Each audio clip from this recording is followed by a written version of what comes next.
आकलन का अर्थ, पढ़ते एवं प्रक्रिया, meaning, concept and process of assessment. Friends, ये जो है यूनिट 1 है और ये जो पेपर है ये है बीएड का सेमेस्टर, जिसका अगर सेमेस्टर है तो सेमेस्टर के लिए भी ये इम्पोर्टेंट है और अगर जिसका ईयरली है तो ईयरली के लिए भी ये इम्पोर्टेंट है, क्योंकि ये जो ये पेपर है तो ये सभी पे लगता है, ईयरली में भी लगता है और सेमेस्टर में भी लगता है और सभी यूनिवर्सिटी में भी लगता है। पेपर का नाम थोड़ा अलग हो सकता है लेकिन बाकी जो ये मैटर है ये सभी में सेम ही लगता है। पेपर का नाम है अधिगम के लिए आकलन, असेसमेंट फॉर लर्निंग। तो यहाँ पे सबसे पहले हम देख लेते हैं कि आकलन का अर्थ क्या होता है। कि आकलन का अर्थ है यहाँ पे कि किसी के बारे में जो है हम निर्णय लेते हैं उसी को क्या कहा जाता है, आकलन कहा जाता है। यानी हम सभी यहाँ पे क्या है कि हम सभी जानते हैं कि जिसके बारे में हम जो निर्णय लेते हैं वही हमारा आकलन कहलाता है। प्राय देखा जाता है कि आकलन तथा मूल्यांकन का प्रयोग त्रुटिवश लोग एक दूसरे के पर्याय के रूप में करते हैं, परंतु वास्तविकता में इन दोनों के बीच में समान अंतर है। यानी यहाँ पे जो आकलन और मूल्यांकन में जो है यहाँ पे दोनों में अंतर देखा जा सकता है। आकलन दूसरे व्यक्ति से सूचना एकत्रित करने की प्रक्रिया है जिसकी सहायता से विभिन्न माध्यमों जैसे असेसमेंट, परफॉर्मेंस टेस्ट तथा नित्य प्रति परीक्षण द्वारा किया जाता है तथा छात्रों के बिना कोई ग्रेड या अंक दिए पृष्ठपोषण देने की सुविधा भी प्रदान की जाती है। यह सब छात्रों या उनके समूह द्वारा प्राप्त किया जा सकता है। जब इस पृष्ठपोषण को छात्रों के अधिगम उद्देश्यों से जोड़ा जाता है तो छात्रों में अंतिम मूल्यांकन से पहले सुधार संभव है। एक प्रकार से आकलन मूल्यांकन का छोटा रूप है। तो यहाँ पे हमें पता चल गया कि जो आकलन है वो क्या है, मूल्यांकन का छोटा रूप है जो प्रक्रिया के पूर्व में पूर्वाभ्यास के रूप में अभिव्यक्त होता है और यह पूछताछ इंक्वायरी की प्रक्रिया में प्रथम पद होता है। यानी आकलन जो है मूल्यांकन का छोटा रूप है और जो भी हम वर्क करते हैं उसका जो है उससे पहले इस जो है आकलन किया जाता है कि यह जो कोई भी हम जो भी किसी से कोई भी इंक्वायरी लेते हैं या किसी के बारे में जानते हैं तो वो हमारा आकलन होता है। अगला देख लेते हैं। यहाँ पे जो है इरविन महोदय के द्वारा कहा गया है कि आकलन जो है विद्यार्थियों के व्यवस्थित विकास के आधार का विशेष अनुमान है। आकलन जो है विद्यार्थियों के व्यवस्थित विकास के आधार का विशेष अनुमान है। यह किसी वस्तु को परिभाषित कर चयन, रचना, संग्रहण, विश्लेषण, व्याख्या और सूचनाओं का उपयुक्त प्रयोग कर छात्र विकास तथा अधिगम को बढ़ाने की प्रक्रिया है।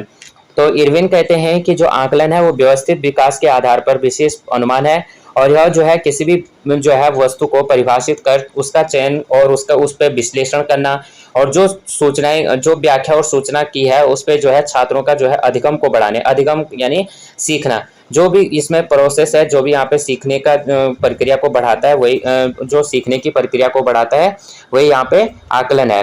तो यहाँ पे इंग्लिश में भी दिया है, जिसको अगर कोई इंग्लिश में लेना चाहता है तो इरविन के assessment is the systematic basis of making interference about the learning and development of students. It is a process of defining, selecting, designing, collecting, analyzing, interpreting and using information to increase students learning and development.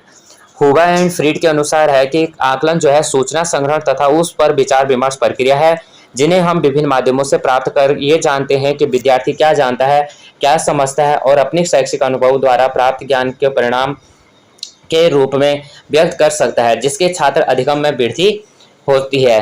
तो जो हुबा and freed हैं ये कहते हैं कि जो आकलन है वो सूचना के जो संग्रहण है, जो भी सूचनाएं हम एकत्रित करते हैं उनके विचार विमर्श पे हम उनकी प्रक्रिया उस पे हम प्रक्रिया करते हैं और उसके जो विभिन्न माध्यम है, किन किन माध्यमों से जो है हमने जो ये सूचना प्राप्त की उस पे जो और उस सूचना के बारे में वह विद्यार्थी क्या जानता है, क्या समझता है उसके बारे में और उसके जो अनुभव है उसके बारे में, यही यहाँ पे अधिगम में वृद्धि कहलाती है। अगला यहाँ पे इंग्लिश में देख लीजिए। फिर यहाँ पे जो है ऊपर यहाँ पे बताया गया है कि ऊपर दी गई परिभाषाएं जो है आधार पर जो है निम्नलिखित तथ्यों को कहा जा सकता है कि आकलन जो है, आकलन के द्वारा जो है पृष्ठपोषण भी दिया जा सकता है और आकलन के द्वारा जो है छात्र अधिगम में सुधार तथा विकास किया जा सकता है। आकलन जो है लोगों से सूचना एकत्रित करने की प्रक्रिया है और आकलन जो है विचार विमर्शी प्रक्रिया भी है। आकलन जो है पूछताछ इंक्वायरी प्रक्रिया का पहला पद है। तो यानी आकलन के द्वारा जो है अगर कहीं पे भी जो इंक्वायरी की जाती है तो वह क्या है, पहला चरण है और आकलन जो है विचार विमर्श प्रक्रिया की आकलन के द्वारा हम क्या कर सकते हैं, विचार विमर्श की प्रक्रिया कर सकते हैं। अब यहाँ पे आकलन की विशेषताएं देख लेते हैं। आकलन की जो सहायता से यह ज्ञात किया जा सकता है कि बालक ने शिक्षण के अंत में वास्तविक अर्थों में क्या सीखा, और यह अच्छे आकलन में 5 गुणों का होना आवश्यक है। शिक्षक और छात्रों का आकलन करने से पूर्व यह ज्ञात करना लेना चाहिए कि आकलन इन गुणों को पूरा कर रहे हो। आकलन की ये विशेषताएं निम्नलिखित हैं। क्यों आकलन की सहायता से जो है हम यह क्या पता कर सकते हैं कि जो बालक है उसमें जो है शिक्षण के अंतर्गत वास्तविक अर्थों में क्या क्या उसने सीखा, उसने जो है जो भी हमने पढ़ा है, जो भी हम उसे बता रहे हैं, तो उसने उसमें क्या क्या सीखा। और एक अच्छे आकलन के जो है 5 गुण होने आवश्यक हैं। तो इसमें हम सबसे पहले इनको देख लेते हैं कौन कौन से गुण हैं। सबसे पहले होनी चाहिए विश्वसनीयता, फिर होनी चाहिए वैधता और व्यवहारिकता और उपयोगिता और मानकीकरण। ये सभी चीजें होने चाहिए एक आकलन के लिए।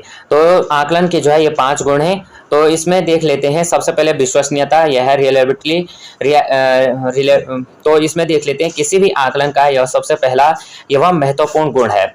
यानी अगर आकलन करना है तो सबसे महत्वपूर्ण गुण क्या है, उसका विश्वसनीयता। किसी भी चीज में अगर कोई भी कार्य है, कोई भी सूचना है, उसमें सबसे पहले विश्वसनीयता होनी चाहिए। आकलन किसी भी समय या परिस्थिति में किया जाए किंतु उसका परिणाम सदैव समान होना चाहिए। आकलन जो अगर आकलन कर रहा है तो मेरे द्वारा भी वही आकलन किया जाना चाहिए और दूसरे के द्वारा भी वही बात जो है सेम बात होनी चाहिए, तभी उसको जो है उसमें क्या आएगी, विश्वसनीयता आएगी। अगर अलग अलग कोई चीज होगी तो उसमें क्या हो सकता है, उसमें विश्वसनीयता नहीं रहेगी। विश्वसनीयता वह सामग्री वही है, यानी विश्वसनीय कहलाएगा, और विश्वसनीय सामग्री वही है जिसमें एक स्तर के विद्यार्थी जो है पुनः पुनः परीक्षा में लगभग एक समान उत्तर देते हैं। और शिक्षक किसी भी योग्यता का हो, आकलन प्राय एक ही समान होना चाहिए। अगर शिक्षक द्वारा एक ही आकलन हेतु अलग अलग अंक भी प्रदान किया जा रहा है तो ऐसा आकलन विश्वसनीय नहीं कहलाता है। अगला आता है वैधता। तो वैलिडिटी जो है, वैध आकलन वही होता है जो वास्तव में वही उन्हीं उद्देश्यों का आकलन करे जिस उद्देश्य के लिए उसका निर्माण किया गया है। तो यहाँ पे वैधता का कहा जा रहा है कि जो वास्तव में उद्देश्य का आकलन करे, यानी जो उद्देश्य है जिस विषय में आकलन करा जा रहा है तो उसी का क्या होना चाहिए, उसी उद्देश्य का आकलन होना चाहिए जिस उद्देश्य का हमें क्या करना है, निर्माण करना है, जिस चीज को हम देख रहे हैं तो उसी। और लेकिन प्रायः शिक्षक ऐसे प्रश्नों को बच्चों से पूछने लगते हैं जो प्रामाणिक नहीं होते हैं। उदाहरण, यदि छात्रों के कुछ बिंदुओं को याद करने की शक्ति को जांचने हेतु प्रश्न बनाना होता है और प्रश्न बना दिए जाए तो उनकी तर्क शक्ति को जांचें। अगला आ जाता है व्यवहारिकता आ जाती है। तो प्रैक्टिकलिटी आ जाती है। आकलन लागत, समय और सरलता की दृष्टि से वास्तविक, व्यवहारिक एवं कुशल होना चाहिए। ऐसा भी हो सकता है कि आकलन का कोई तरीका आदर्श हो किंतु उसे व्यवहार में न लाया जा सके। ऐसे तरीकों को भी नहीं अपनाना चाहिए। उदाहरण, विद्यार्थियों को प्रयोगात्मक परीक्षा में सभी विद्यार्थियों को एक प्रयोग स्थान पर अलग अलग प्रयोग देना सुविधाजनक एवं व्यवहारिक है, क्योंकि एक प्रयोग करवाने हेतु एक प्रकार के अनेक यंत्र उपलब्ध करवाने होंगे, हो सकता है यह संभव न हो।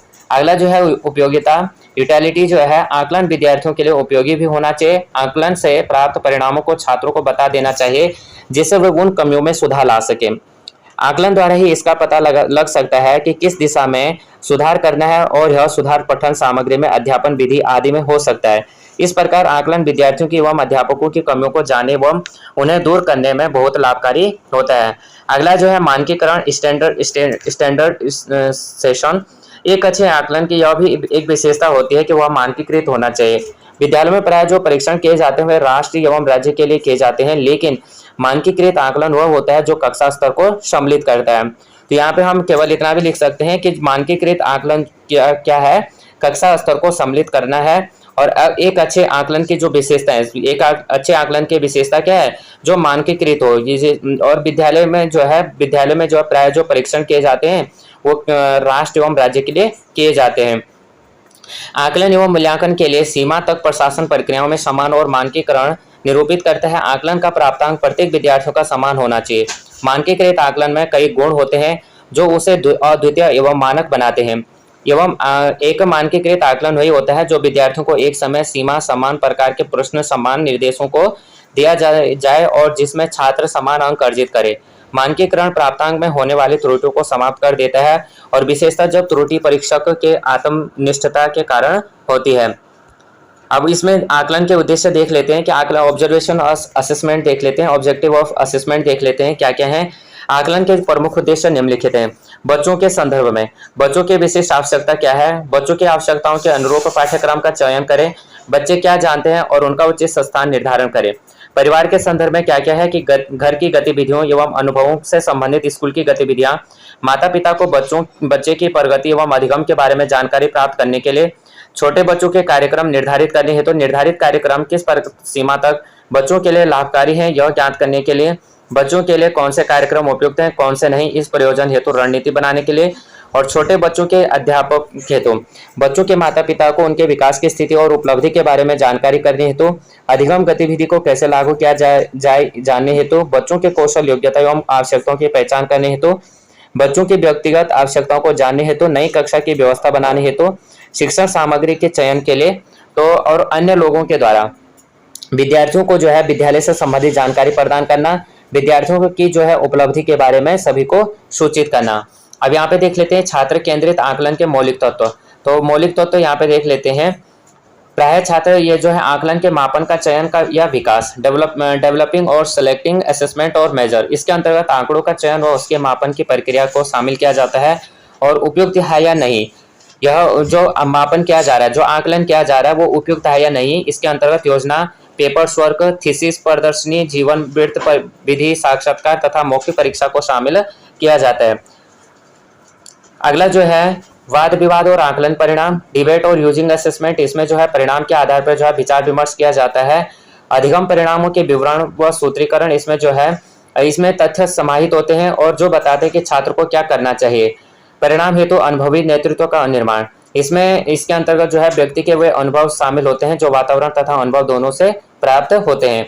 अब आकलन की प्रक्रिया एवं महत्व, तो आकलन का महत्व जो है नैदानिक पृष्ठपोषण प्रदान करने में, छात्र की आवश्यकता के संदर्भ में, छात्र के ज्ञान के संदर्भ में और छात्र के प्रदर्शन के संदर्भ में। अब जो शिक्षकों के निम्न मानकों को स्थापित करने में आकलन सहायता प्रदान करता है। क्या क्या प्रदान करता है? प्रदर्शन योग्यता दर्शाने में, प्रदर्शन की समझ मानक में और प्रदर्शन ज्ञान मानक में। निम्न क्षेत्रों की प्रगति के मूल्यांकन में क्या क्या होता है कि छात्रों के अधिगम में परिवर्तन की आवश्यकता है, छात्रों के अधिगम की प्रगति और शिक्षक के शिक्षण विधियों का दृष्टिकोण। छात्र की प्रगति ज्ञात करने हेतु क्या छात्र प्रदर्शन में नए कौशलों का प्रयोग कर रहा है या नहीं, छात्र ने क्या सीखा और क्या यह ज्ञान छात्र ने ज्ञान के जो ज्ञान है ज्ञान के बारे में बता सकते हैं। शैक्षिक तथा छात्र के आत्म मूल्यांकन के लिए आकलन भी सहायक होता है और शिक्षण प्रभावी को प्रभावी बनाने के अधिगम हेतु गुणवत्तापूर्ण वातावरण प्रदान कर सकते हैं। तो फ्रेंड्स यहाँ पे जो है हमने यहाँ पे जो यहाँ पे अधिगम एवं आकलन से संबंधित यहाँ पे क्वेश्चन देखा। ये जो क्वेश्चन है किसी भी तरह से यहाँ पे पूछा जा सकता है, तो इसको हम शॉर्ट तरीके में भी लिख सकते हैं और लॉन्ग के लिए तो यही है ही। तो लॉन्ग एंड शॉर्ट के लिए दोनों के लिए महत्वपूर्ण क्वेश्चन है। बीएड का जो फर्स्ट सेमेस्टर सेकेंड सेमेस्टर हो या आपका ईयरली हो, तो ये सभी के लिए महत्वपूर्ण है और सभी यूनिवर्सिटीज़ के लिए महत्वपूर्ण यहाँ पे ये पेपर है। तो अगर आपको ये वीडियो पसंद आती है तो प्लीज़ वीडियो को लाइक शेयर और सब्सक्राइब करना। जय हिंद, जय भारत।